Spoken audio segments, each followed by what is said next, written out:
It was a peaceful evening, the sun just beginning to set behind the hills, casting a warm orange glow over our quiet neighborhood. I was in the kitchen, preparing dinner, as the soft hum of the radio played in the background. My son Eric had just returned home from college for the weekend. There was a calm, comforting energy in the house, the kind of peacefulness that comes with familiarity. Eric had grown up so quickly. It felt like just yesterday he was a boy, following me around the house, asking endless questions about life. Now at 21, he was no longer the little boy I remembered, but a young man, strong, confident, and at times unknowingly distant. The dynamic between us had shifted as he matured, and it was something I was still getting used to. Dinner was ready, and I called him from the living room. As we sat down at the table, I noticed the way he looked at me. Different, intense, in a way that made me pause. I brushed it off at first, thinking it was my imagination. We talked about his classes, his friends, and how much he missed home.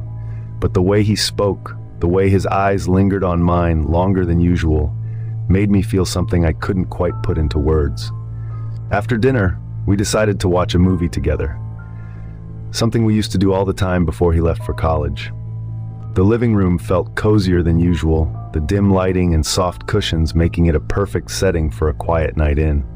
I couldn't remember the last time we had such a peaceful evening together. As the movie played, I found myself glancing at him more than I should have, noticing the way he had grown into himself. He was no longer the child I had raised, but a man. And then, just as I was beginning to feel a strange sense of unease about the thoughts crossing my mind, he shifted closer to me on the couch. At first I thought it was innocent, but then his hand brushed against mine. The next morning, I woke up feeling unsettled. The events of the previous night played over and over in my mind. I tried to shake the feeling, convincing myself that it had all been in my head.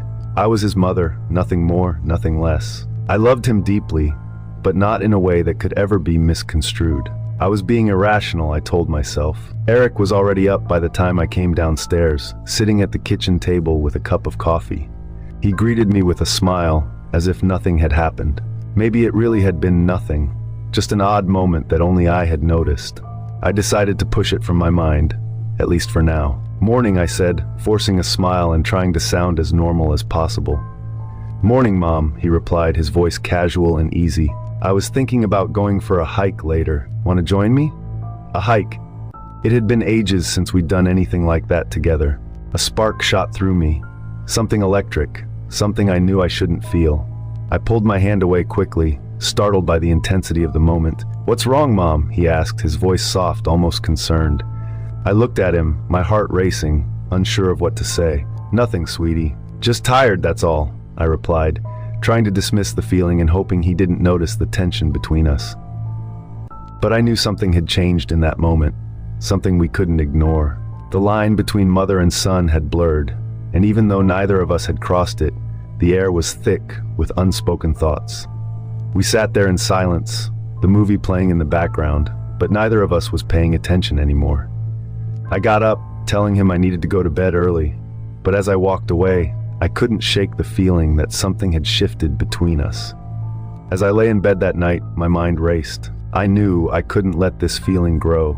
I had to keep my distance, for both our sakes. But deep down, I wasn't sure how. The next morning, I woke up feeling unsettled. The events of the previous night played over and over in my mind.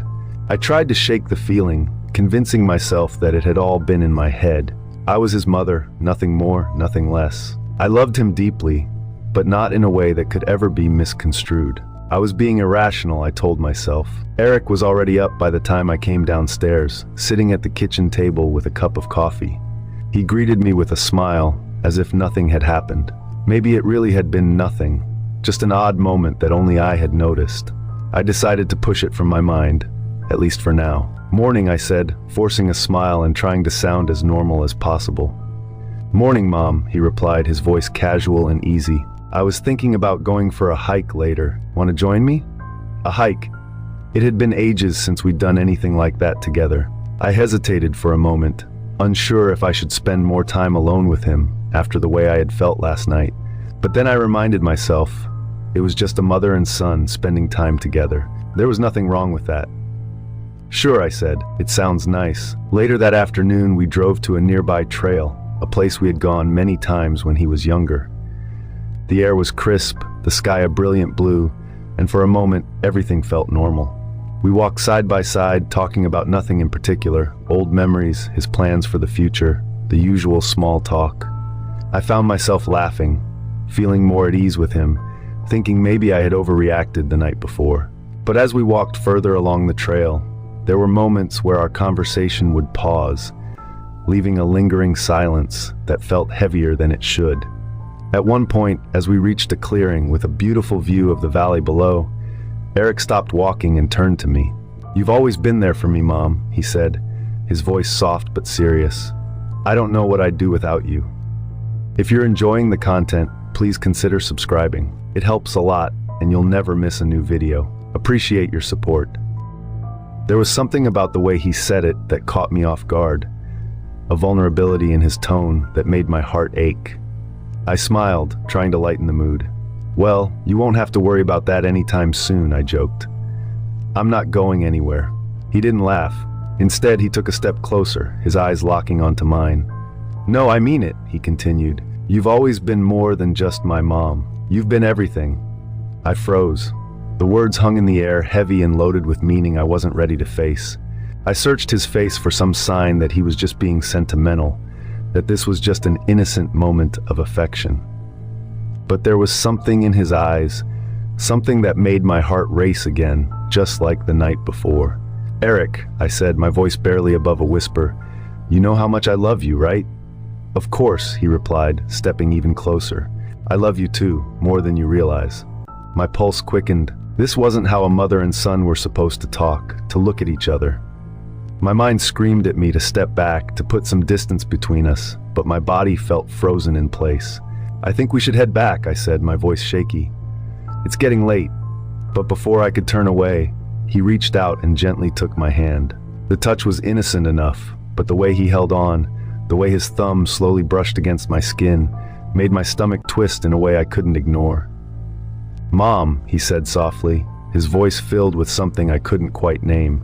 I don't know how to say this, but I've been feeling something I shouldn't. And I think you felt it too." Panic surged through me. I pulled my hand away, taking a step back, my heart pounding in my chest. "Eric, stop," I said, my voice trembling. "You don't mean that. You're confused." He looked at me, his expression a mix of confusion and hurt. "I'm not confused, Mom. I know how I feel." "No," I said, shaking my head. "This isn't right. You're my son. We can't." I couldn't even finish the sentence. The words felt too dangerous, too heavy to speak out loud. Eric took a deep breath, his face clouded with emotion. "I know," he said quietly. "I know it's not right, but I can't help how I feel, and I don't think you can either." Tears welled up in my eyes as I struggled to keep my composure. This wasn't happening. This couldn't be happening. I had to stop this before it went any further. Before we crossed a line we could never uncross. "I'm your mother," I said, my voice breaking. "And I love you, but not like that. We can't." The words hung between us, thick and suffocating. I could see the pain in his eyes, the way his shoulders slumped in defeat. He nodded slowly, looking down at the ground as if ashamed.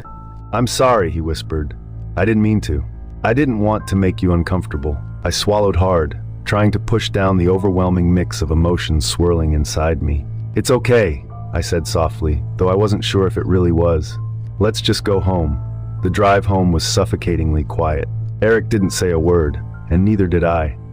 The weight of what had been said on the trail hung heavily between us, making every passing second feel agonizingly long.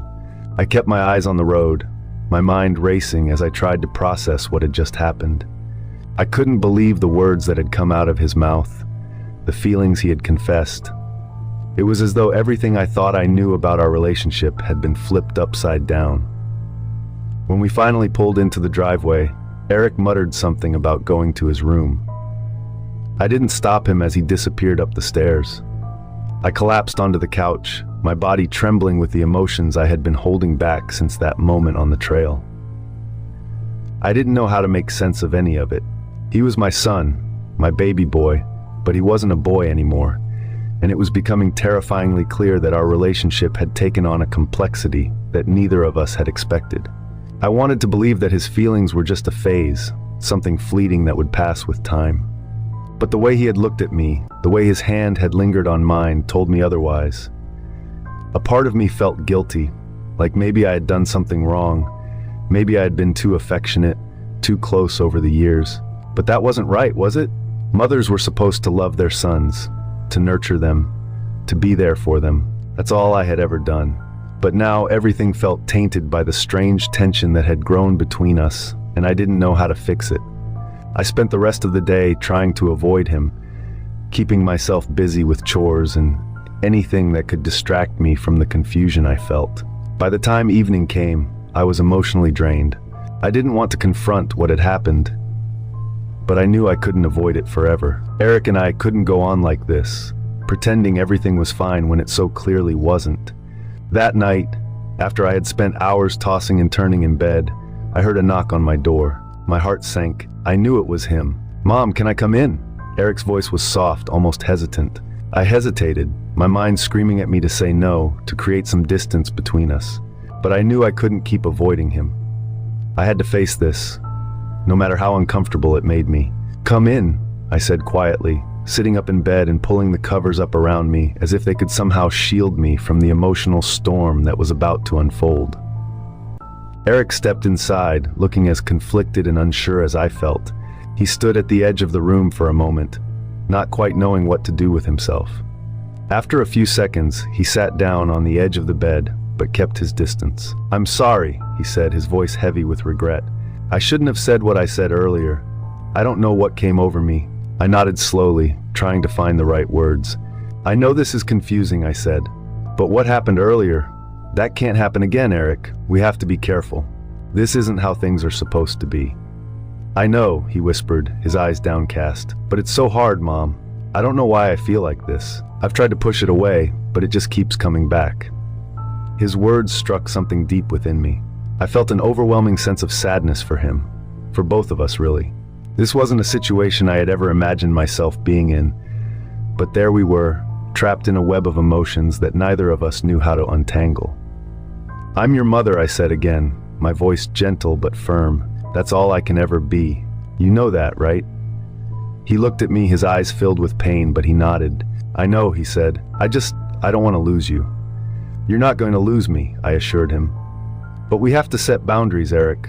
This is dangerous territory." For a moment, there was silence between us. The tension from earlier in the day still lingered, but there was also an unspoken understanding that things couldn't continue the way they were.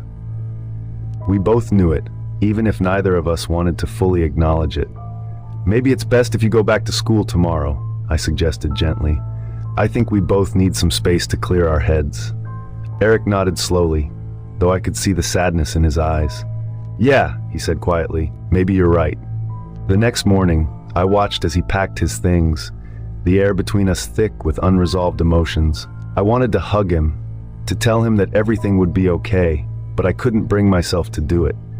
Not after everything that had happened. When he finally left, the house felt emptier than it had in years.